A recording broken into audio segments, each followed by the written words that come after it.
Hi, ನಮಸ್ತೆ. ನಾನು ಮಲ್ಕಮ್ಮ ಪ್ರಕಾಶ್ ಮದ್ಭಾವಿ ಅಂತ. ನಾನೊಬ್ಬಳು ವೆಲ್ನೆಸ್ ಕೋಚ್.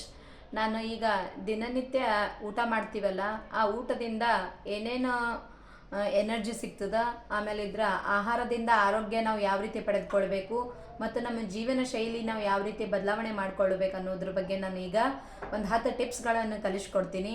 ಈಗ ನಾವು ದಿನನಿತ್ಯ ಊಟ ಮಾಡ್ತೀವಲ್ಲ, ಆ ಊಟದಿಂದ ನಮಗೆ ಯಾವ ರೀತಿ ಪೌಷ್ಟಿಕಾಂಶ ಸಿಗ್ತದ, ಆಮೇಲೆ ಆ ಊಟದಲ್ಲಿ ಏನೇನು ಇರಬೇಕು ಅನ್ನೋದು ನಾವು ನೋಡ್ಕೋಬೇಕಾದ್ರೆ ಈಗ ನಾ ಏನಪ್ಪ ಅಂದ್ರೆ 10 ಟಿಪ್ಸ್ಗಳನ್ನು ನಿಮಗೆ ಕಲಿಸ್ಕೊಡ್ತೀನಿ.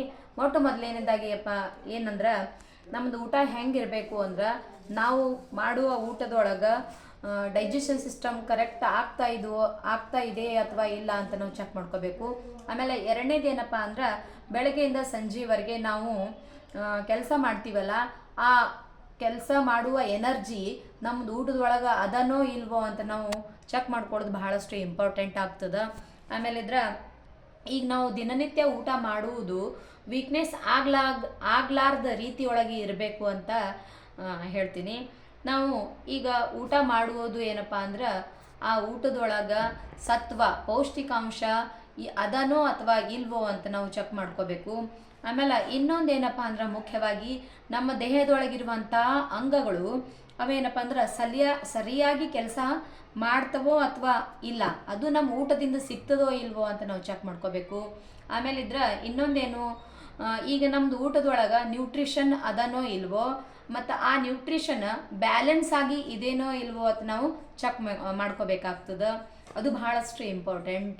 ಮತ್ತು ಇನ್ನೊಂದೇನಪ್ಪ ಅಂದ್ರೆ, ಈಗ ನಾವು ದಿನನಿತ್ಯ ಊಟ ಮಾಡ್ತೀವಿ, ಆ ಊಟದಿಂದ ನಮ್ಮ ಬಾಡಿಗೆ ಎಷ್ಟರ ಮಟ್ಟಿಗೆ ಫ್ಯಾಟ್ ಸಿಗ್ತದ, ಆಮೇಲೆ ಆ ಫ್ಯಾಟ್ ಅದು ಊಟ ಮಾಡುವ ಫ್ಯಾಟ್ ಗುಡ್ ಫ್ಯಾಟ್ ಒಂದಿರ್ತದ ಮತ್ತು ಕೆಟ್ಟ ಫ್ಯಾಟ್ ಒಂದಿರ್ತದ.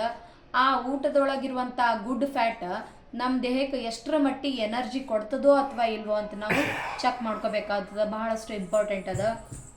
ಆಮೇಲೆ ನಾವು ಮಾಡುವಂಥ ಊಟ ಎನರ್ಜಿ ಲೆವೆಲ್ ಯಾವ ರೀತಿ ಇರಬೇಕಪ್ಪ ಅಂದ್ರೆ, ಹೆಚ್ಚಿಗಾಗುವ ರೀತಿ ಇರಬೇಕು. ನಮ್ಮ ಎನರ್ಜಿ ಕಡಿಮೆ ಆಗುವ ರೀತಿ ಇರಬಾರ್ದು. ಆಮೇಲೆ ಎದ್ದ ತಕ್ಷಣ ಏನಪ್ಪ ಅಂದ್ರೆ, ನಾವು ಕೆಲಸ ಮಾಡುವ ನಿಟ್ಟಿನೊಳಗೆ ನಮ್ಮದು ಊಟ ಆಗಿರಬೇಕು. ಇನ್ನೊಂದೇನಪ್ಪ ಅಂದ್ರೆ, ನಾವು ಮಾಡುವಂಥ ಊಟ ತಕ್ಷಣ ಏನಪ್ಪ ಅಂದ್ರೆ, ಅದು ನಮ್ಮ ದೇಹಕ್ಕೆ ಶಕ್ತಿ ಕೊಡುವಂಥ ರೀತಿ ಒಳಗಿರಬೇಕು.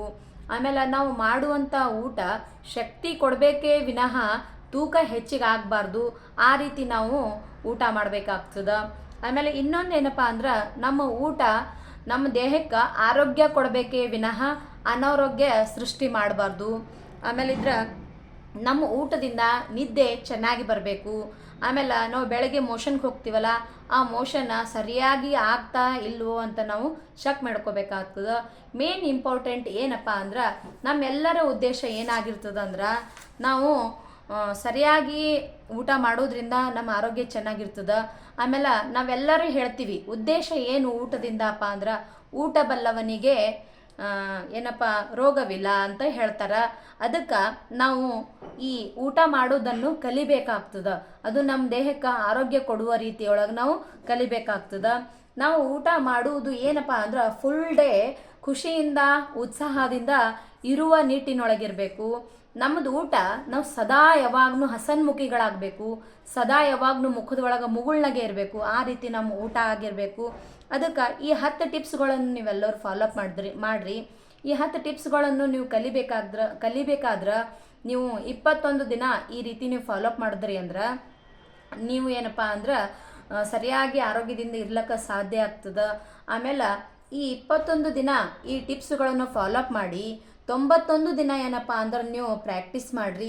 ನೀವು ಆರೋಗ್ಯದಿಂದ ಮತ್ತು ಖುಷಿಯಿಂದ ನಗ್ನಗ್ತಾ ಇರ್ಲಿಕ್ಕೆ ಸಾಧ್ಯ ಆಗ್ತದ ಅಂತ ನಾ ಹೇಳ್ತೀನಿ. ಇದು ನಿಮಗೆ ನಾ ಹೇಳಿದ್ದು ಇಷ್ಟ ಆಗಿತ್ತು ಅಂದ್ರೆ ನೀವೇನು ಮಾಡಿರಿ, ಲೈಕ್ ಮಾಡಿರಿ. ಮತ್ತೇನಪ್ಪ ಅಂದ್ರೆ ನಿಮ್ಮೆಲ್ಲ ಫ್ರೆಂಡ್ಸ್ಗಳಿಗೆ ಶೇರ್ ಮಾಡಿರಿ. ನಮಸ್ಕಾರ, ಧನ್ಯವಾದಗಳು.